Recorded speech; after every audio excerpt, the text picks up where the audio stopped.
Good morning. Hi. We hope you can see us. We hope you can see us. Welcome to ScreenJunkies Universe. I'm Roth Cornet, and I am joined by a legion of brilliance today in Mr. Dan Murrell. Hello. Spencer Gilbert. Are we pretending it didn't already start and fail already, or we just... I was, but that's done now. Whoops. You're either watching us live, or we had to stop again, and this is just a recorded thing that came up later. We actually might all be dead. We don't know what's happening at this point. Yeah. Joe Starr still with us, which we're excited about, and we are going to talk about Detective Pikachu. And I have questions. I have an expert here, and Mr. Spencer Gilbert, who's going to answer all of my Pikachu queries. So Ryan Reynolds is going to voice Pikachu in the Detective Pikachu movie. It's rumored, we're not sure yet, it's rumored to be motion capture, so okay. Other actors that were considered for the role were Dwayne "The Rock" Johnson, Mark Wahlberg, and Hugh Jackman. All great voices for Pikachu. Okay, but here's where I want to unpack. This is what I want to unpack, because all of the Pikachu, and hey, full disclosure, I am not a Pikachu expert. That's why I have Spencer for this occasion. I have been. Nerd. He's been in the jar the whole time, just waiting for this moment where we could break the jar and all of his Pikachu wisdom. You mean the Pokeball? The Pokeball. Good Lord. God.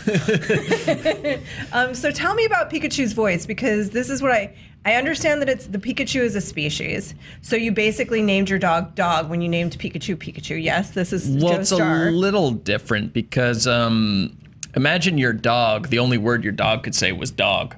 You know? My dog can say dog? Yeah, it's pretty amazing. That's amazing. That would be pretty amazing. So let me also first give the disclaimer that I am not a Pikachu expert, but thank you for describing me as one. But I did play one or two of the games and watched a few episodes of the cartoon. And to my knowledge, the only word Pikachu can say is Pikachu. Okay, so that brings us to understanding Detective Pikachu the game. But first, what I want to hear is Pikachu has said words besides Pikachu. And He said women's rights. That's his only other word. Finally, Pikachu said women's rights. Yeah, Pikachu said, "I believe women." Let's take a look. This is from a Pikachu movie in which Pikachu at the very end says things and the audience reacts. Get your cans, Joe. Let's take a Pikachu. I don't have Miss cans. this one. You don't have cans? No. I'll just tell you what he says. Thank you. What is this? Is this a butt can? Why won't you get in your Pokeball? MAGA. It's because The fuck? I always want to be with you.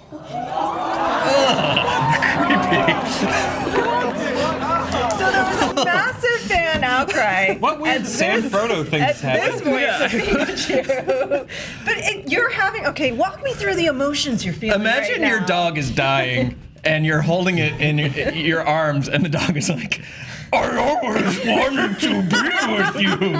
How weird would that be? It'd be like you've been silent the whole time. You've only been barking and now you're into me.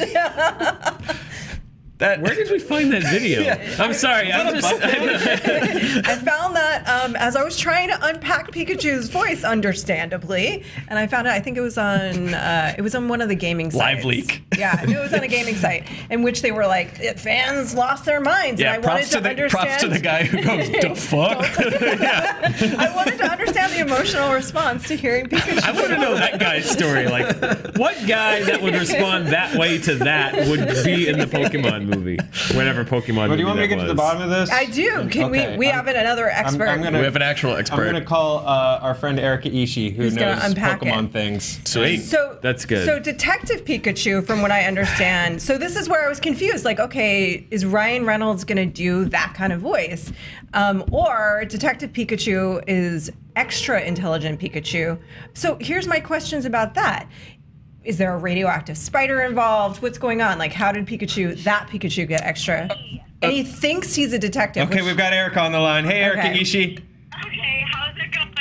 It's going good. I don't know if people can hear you, but we're going to ask you questions about Detective Pikachu, and you're going to answer them. All I heard was, like, literally, I was reporting yesterday, and somebody, like, came into the booth to be like, Ryan Reynolds is going to be the voice of Detective Pikachu, and we were like, thank you for interrupting this session. That was very, very important. Oh, my God. What? Erica, tell us what a Detective Pikachu is. Oh, so there was an animation, or there was a game in Japan of Detective Pikachu, and he had a voice kind of like Danny DeVito. And it's like an adorable little game.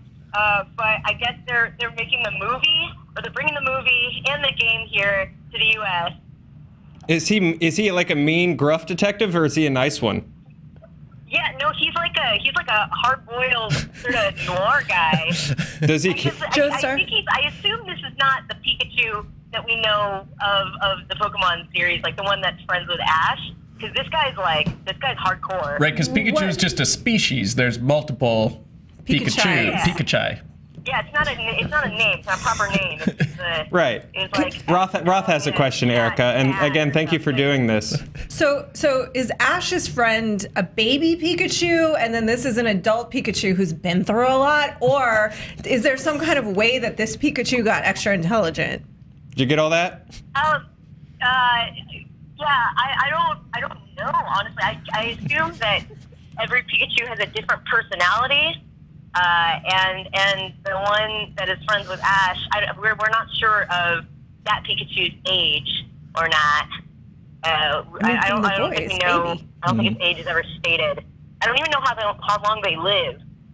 Are they just, well, this one lived long enough to see some shit. Yeah, this one saw some shit. Are they just like a turtle? I've said, you guys, listen, I'm claiming my ignorance, and I am legitimately curious. Please send me your Pikachu facts. Do they age in the Pokeball? Do they age in the Pokeball, or are they in like cryogenic freeze? Erica?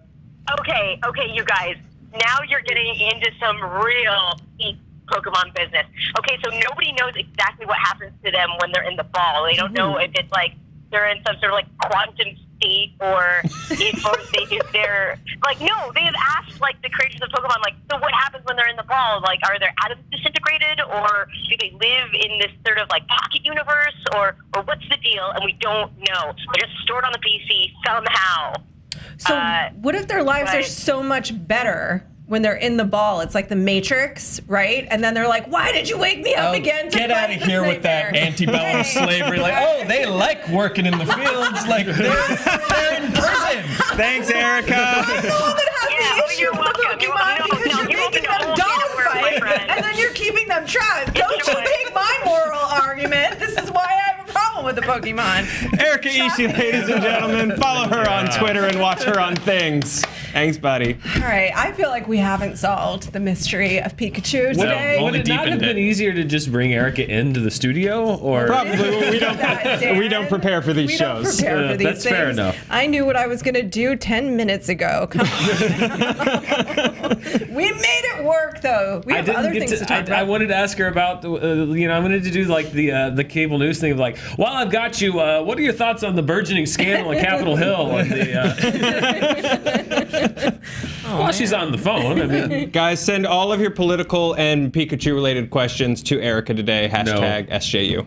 Yes. Sure. Not even jokingly. No, do it. Yeah, definitely jokingly do it. No. No, I'm saying Joe. Don't even say that jokingly. No, because you guys leave her alone. Only Pokemon questions. Only Pokemon questions. Not political questions. But they can be political Pokemon-related questions.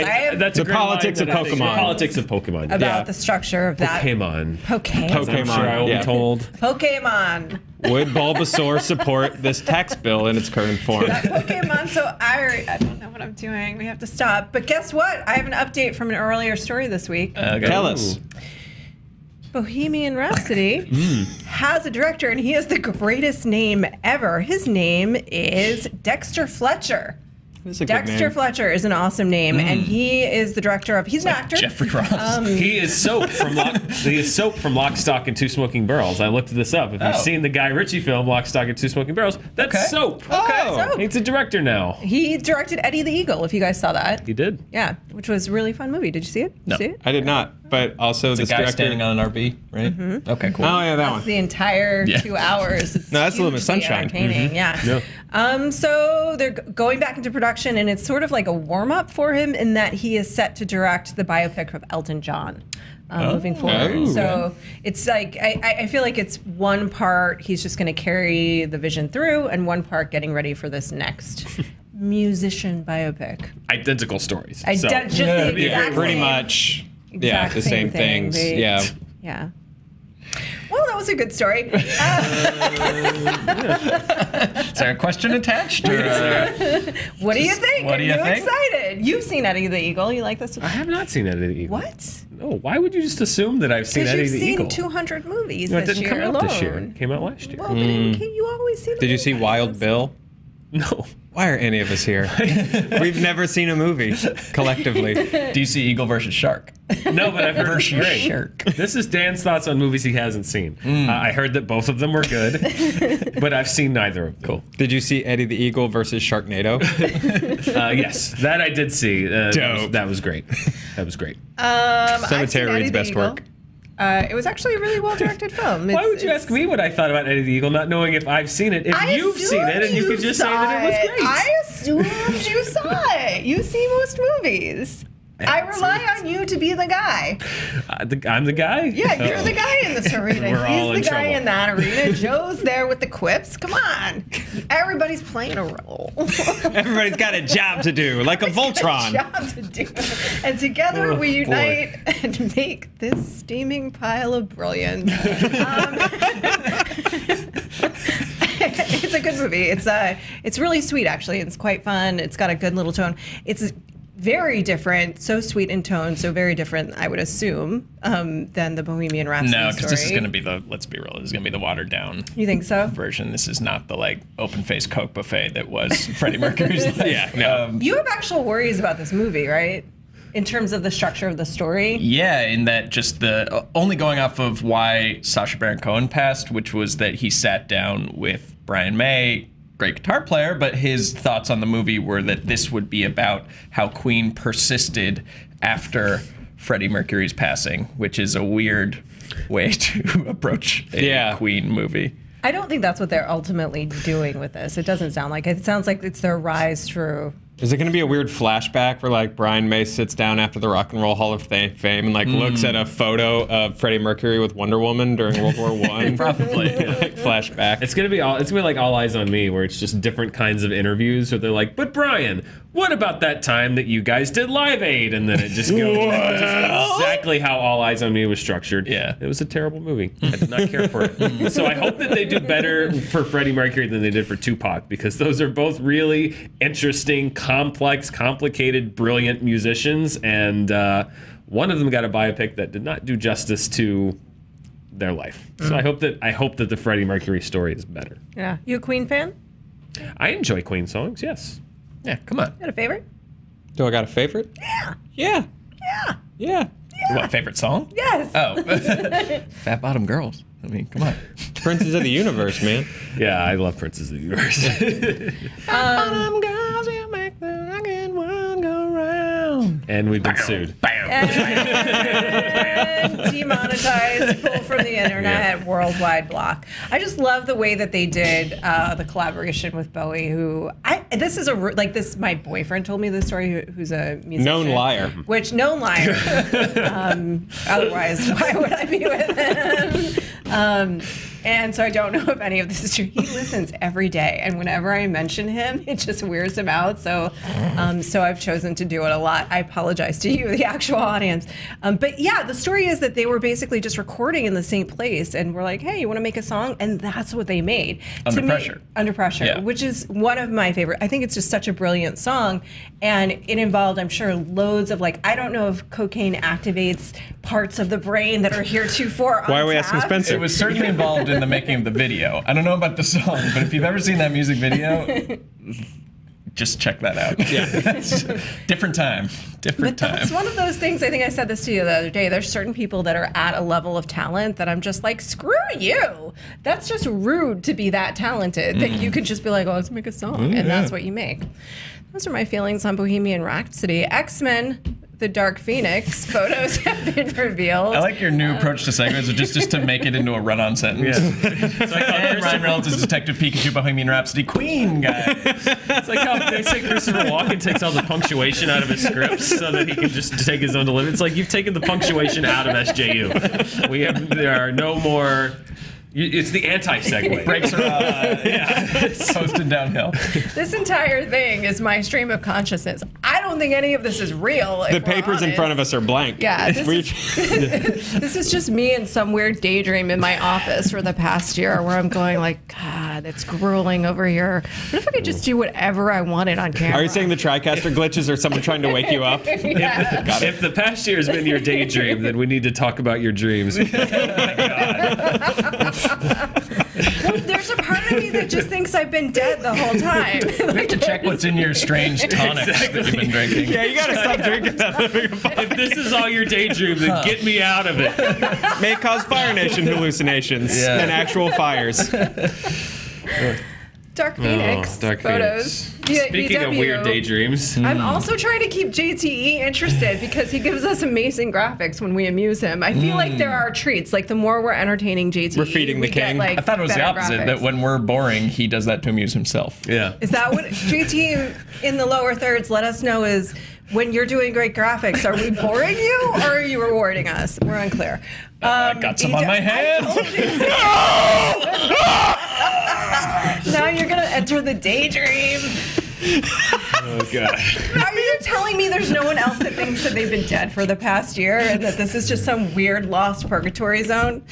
This came out via Wouldn't mind. Hashtag SJU. This came out via EW today. First images from When the did film. we enter the darkest timeline? Yeah. Tweet us your thoughts. This is Simon Kinberg is directing X-Men Dark Phoenix. Let's Bold take choice. Bold choice. Let's take a look, and we'll get your thoughts. What's happening? Yeah. Oh, look at that. Okay. Oh, gravity. So it's a spaceship that brings the team to space. Well, this is, Oh, there's a person in there. Jean Grey floating. There's a space baby. They are. It That's a does burp. appear that they are at least going to stay with the comic accurate space origin, which I think is good because it was always a little strange. Going full X-Men the Animated Series here. Yeah. Do you want to hear the with. synopses? There's also Jessica Chastain. Chastain, Okay. who was rumored to be playing Landra. The mistress of the, well, I believe it was sometimes Empress. the empress of the Shi'ar. Yeah, but we don't know exactly. And then also a shapeshifter, so unclear. Here's the synopsis. Set in 1992, about 10 years after the events of last year's X-Men Apocalypse, because they keep doing that, Dark Phoenix opens with the X-Men, incling Mystique, Beast, No Nightcrawler, role in that story, but continue. Quicksilver, Doesn't have. in a new unexpected role as national heroes. Charles Xavier even lands on the cover of Time magazine, but his growing ego puts the team at risk. Quote, pride is starting to get the better of him, and he is pushing the X-Men to more extreme missions, Kinberg says. So they go to space, they're dispatched to space on a rescue mission. A solar flare hits the X-Jet, and the surge of energy ignites a malevolent, power-hungry new force in Jean Grey, who is Sophie Turner. What do you guys think? Why is she naked? Is that necessary? Like, that's... Because she's a fire lady. It You burned off already all her have clothes. one Mystique. It just seems superfluous. I would have that cover of her. I would have gone full Janet Jackson Rolling Stone cover and had a fiery phoenix bird talon hands just like reaching around. I would have gone full Janet Jackson Rolling Stone. I don't know. It just seems strange to me. Like, That she's naked on the cover? yeah, it just that's Plus on not the a nudity? that's not a. Well, once I you don't know. put clothes next to fire that hot, they burn away, Dan. Yeah, I That's guess just so. physics. Whatever. That's science. I mean, sure. It's I don't know. It's just weird that they're kind of forced to make this story with this weird motley crew of random mutants just that they met. picked up along the way of these last 3 movies. Cyclops has had maybe 5 lines. Maybe 5 lines. In this new version. We just met Sophie Turner's Jean Grey. It's like brand new, and we're jumping to like a storyline that builds on an entire character history that they haven't Shown yet. us, yeah. You know, I know a lot of people get on us for being jaded old sons of bitches, but and sadly, this is not the movie franchise for me to suddenly be optimistic on and really impress you guys because I hate these movies. But I'm gonna try. Okay, things to be excited about based on these plot details for X-Men: The Dark Phoenix. I think Jessica Chastain will be a great Lilandra. That seems like a really cool fit to me. I've never really seen Charles Xavier as a guy who gets too prideful and arrogant, but you know what? Show me a new thing I haven't seen before. Maybe it'll be cool. Great. Jennifer Lawrence is there. Fun. She's a great actor who I'm not tired of seeing in these movies. Is Fassbender in these? He was on that. He's in that one he was in that picture. one photo. Okay. So Magneto is back. Look, Magneto, good or bad? Overall, spoiler alert. He's both. The cast is still really good, you know. Yes. And I say that, you know, First Class, Days of Future Past, I really liked. And the other two, not as much. So there's a 50-50 shot that this is good. Yeah, we're 50-50. Yeah. I don't know. It was done so poorly in X-Men The Last Stand that I'm like, at least there's a shot for it to be done better. To me, there's just so many things that they continue to double down on. This is just fascinating me. Are you feeling a lot of pressure to just be feeling good about this, or? We're trying to break you out of your coma right now, Roth. I mean, I'm like. No, like we're trying to unplug you from the Matrix with positivity. But here's my question. Is it happier inside the Pokemon Bowl that I'm in? No. I hope not. Or outside? Well, there's two things that I'm most curious about. One is, what is the one sequence that's only in the movie to show that it's 1992? What are they going to be doing? Yeah. Probably playing Pogs on top of a issue of Tiger Beat. And then two, what is going to pause while Quicksilver, or like what song is going to play while Quicksilver rescues everyone? It'll absolutely be. 1992 music of 1992. That doesn't work about this. You're in 1992. These movies started in the Insane 60s. in the membrane? Yeah. And everyone is going to look exactly the same 30 years later. That doesn't work. We were talking about I don't care if they're mutants. It doesn't work. I don't understand the obsession. Are you getting up to rants? You want to... Well, I think that's the end of the rant. Yeah. I just don't understand the obsession with the decade hopping. I don't either. Why did they decide that was the thing? Do you want to come up, Billy? Why did they decide? We were talking about this earlier because it's like the anti-Walking Dead, in which they're like, it's been 6 months. And you're like, really? You're graying. And yesterday you were 20. Yeah.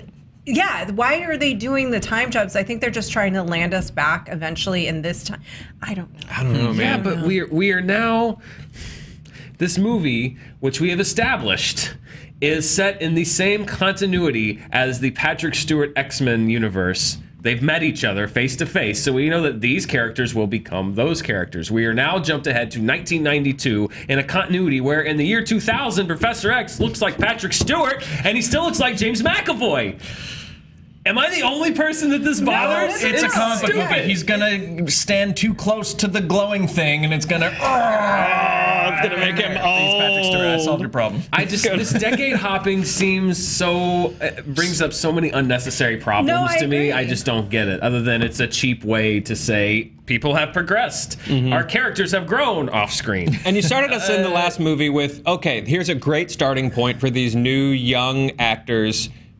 Playing sort of new takes on these characters. Let's see where they go. 10 years later. Like, I don't why? Why would you do that? Yeah. It's like doing Harry Potter 1 and then doing Harry Potter where he's 40, and you just skip.